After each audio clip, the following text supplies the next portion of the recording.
Obviously, it was an excellent debate. Unless there is a burning question, I'll start with the question. First of all, probably to Professor Rosenthal. With the sleeve, and then we had a follow-up presentation with the endoscopic sleeve. What do you think as a proponent of sleeve? Role of sleeve gastrectomy and endoscopic sleeve gastroplasty as a durability, do you see it's going to be the same? Or do you think the endoscopic sleeve gastroplasty is going to wane off, like Lauren just said, laparoscopic gastric plication? No, it can't be the same, because we learned from research being done by Randy Seeley that when you do a sleeve gastrectomy, not only you change the size of the stomach, but you make a lot of changes when it comes to the Ghrelin cell production, the farcinoid factor, bile acid composition, the microbiome, rapid emptying. There are so many other qualities of doing a gastric resection that is by no means comparable to the endoscopic sleeve. And I don't think that endoscopic sleeve is here to replace the sleeve gastrectomy. It's, as Dr. Schauer well said, part of the continuum of care, that it starts with dietary interventions, psychological interventions, change in lifestyle, and then coming to the endoscopy. I would agree with everything Raul said, but I'd like to also add that I think the endoscopic plication needs to just be studied, and I haven't personally seen much data on it. But give it its due. If it turns out that it has good long-term results and it's really safe, then we've got a winner. Until that time, it's investigational. And I'd agree with that. You know, we have to study it. And Dr. Schauer was nice enough not to mention that I was the PI of the Essential trial, which showed it didn't work. So, but yeah, no, thank you. I appreciate that. So, but you know, I do think there's evidence, and there's growing evidence that these procedures are becoming better. They're becoming more effective. And but you know, you gotta wait to see the results of the trial. Yeah, and I do agree with you in one aspect. We need interventions that are more scalable. And I'm not sure what the limit of scalability of a laparoscopic procedure. I do think it's much higher than where we are now. If there were 800,000 coronary bypasses and we're only doing 200,000, I think we can do a lot more of laparoscopic procedures. But when you talk about endoscopic, you're talking about millions. You're talking about, with endoscopy today, I think colonoscopy, there's like 3 or 4 million colonoscopies performed per year in the U.S. alone. So those are much more scalable, and if these endoscopic procedures could approach something like that in terms of cost and scalability, got a big winner, but man, is it hard. This has been a 20-year progress or attempt, and really nothing so far has hit yet, but hopefully we will have something. You know, but you only need 1 or 2 to hit. You really do. You don't have to have 7 hit. And if you have to look at 10 and 2 end up working, you're way ahead of the game.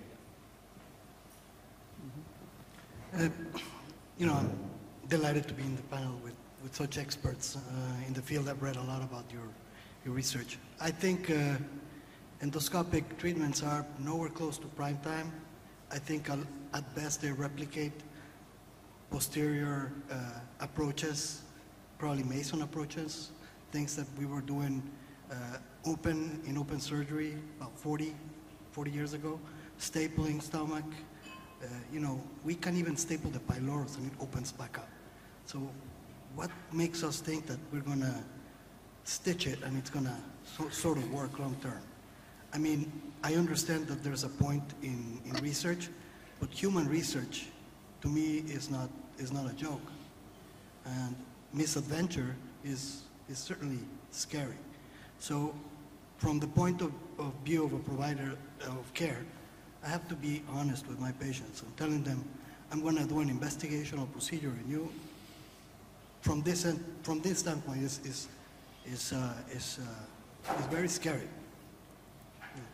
I just want to make 2 comments. One is, just to finish what you just said, I think probably the key for our endoscopists is to combine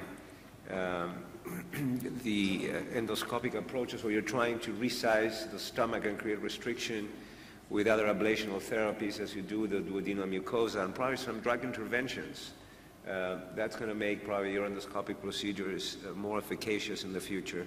And to Phil's point, why are we doing only 200,000 bypasses on the stomach and 800,000 on the heart? I think the heart, people are afraid to die, and obesity doesn't kill you today or tomorrow. But once they become diabetic, they get really worried. And if we tell them now that they have a 200% chance of developing cancer, I think they're going to start knocking on our doors more than what they're doing now. We need to create more awareness. People are not aware and they live in denial. Okay. Well, let's spice up the conversation a bit. As it was discussed that sleeve gastrectomy, yes, safety and efficacy-wise it was fine, but durability-wise you were arguing that, say, 10 years as well, the results are as good as a bypass. To make it more controversial, let us put OAGB. Professor Sao, what do you think? Would you say sleeve is as good as a metabolic surgery compared to OAGB? At 10 years, I'm talking of durability. Okay, I'm sorry, there's a little bit of an echo, so I couldn't quite hear exactly your question. So the question is do I think sleeve is as good as gastric bypass? OAGB, I want to make it a bit more spice. So OAGB, do you think or sleeve is as good a metabolic surgery in 10 years duration compared to OAGB, the sleeve? Okay, is sleeve as good as OAGB? OAGB at 10 years? Yes. Yeah. Well, we don't have that data, but based on the data we have now, there's probably the best study comparing the sleeve to the Roux-en-Y gastric bypass, the Kaiser study by Arterburn, David Arterburn and his group. They showed better weight loss and diabetes remission in a very, very large cohort, thousands of patients in the Kaiser system at the 10-year mark. It was quite a big difference there. And they did use propensity matching, so they were comparing apples to apples. And there's, I think, several other studies, even our own work, showing at 10 years, the sleeve gastrectomy, the effect, weight loss and diabetes remission tends to wane more than the Roux-en-Y. And I consider the Roux-en-Y and the OGB very similar operations, except the single anastomosis procedure has a little bit more malabsorptive characteristics because of the longer BP limb. Yeah, what are your views, Christopher?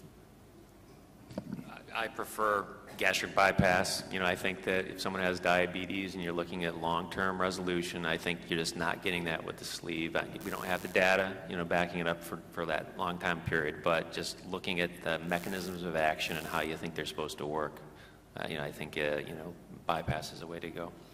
And Prof, the same question, also, what would be your ideal limb length for OAGB? The same question with an additional bit. With my experience of doing like 9 of them as a revisional procedure, I would follow the leaders and say somewhere between 150 and 200, depending on the case. But I want to answer the question you just asked about the sleeve versus the bypass. I think the bypass is superior, but I want to add to that a little exclamation point that I would much rather do a sleeve in a patient who otherwise will not have a bypass than do nothing. And if that patient will walk out the door because they don't want a bypass, I think the sleeve is an excellent choice for them, and I would do it without winking an eye. I think that if I may add a comment to the OAGB, the sleeve, and the bypass, I think that the future is going to look like that the sleeve is going to be the platform. Those who develop reflux will going to have a high bypass. Those who have weight regain will have a low OAGB probably because it's more of a malabsorptive procedure. I think that's going to be the trend in the future. That's my prognosis. I don't think that the OAGB is going to ever replace, at least not in the United States, the sleeve and the bypass. Well, we said the same thing about the sleeve. We didn't think it was going to replace the Who said that? I always said it's going to replace it. Yeah, just a little bit of caution about predicting the future, Raul. I'm very good at that. Because if you go back 2010, the gastric banding was by far the most popular operation in the world. And many smart people thought that the band was going to completely take over the entire field. Then what happened? Let me tell you what happened. Yeah, the band went. Let me tell you what happened. The sleeve started picking up. So, where we are today is not necessarily where we're going to be 5 years from now. Because frankly, what I've learned, if I've learned anything in bariatric surgery, it takes about 10 to 15 years to figure out the nuances and the disadvantages of an operation, how durable it is. And we're just beginning to reach that with the sleeve. So it's a little premature to say that the sleeve is, the panacea. You might be right, would you say? I don't question that, Phil. But think about this. The band is a device that was promoted by industry right and left, with women in bikinis jumping on the beach. The sleeve has never been promoted by anyone. It has the same marketing campaign that the bypass, the VBG, or any other procedure had, and it's been accepted by patients. And I think our problem as a bariatric community is to stop criticizing and comparing the results of one procedure with the other, but acknowledge that if it's been embraced and it's safe by our patients, let's try to get the best out of that, which I think there's way to go with the sleeve. I'm sure that we're doing probably too many of those. But also we're doing too many bypasses that we should not be doing. So I think we should embrace that and try to develop a good algorithm, because we already have a procedure that patients like. I don't know if you disagree with me. Patients are the ones asking for that. No, I agree. I know we have two, more than two actually, very effective procedures. You're exactly right on that. Yeah. But we, as professionals, we have to talk to each other about the nuances of each one and where one is maybe better than the other. I think that's appropriate. Thank you everyone for an excellent discussion. I think we have a well-deserved coffee break now.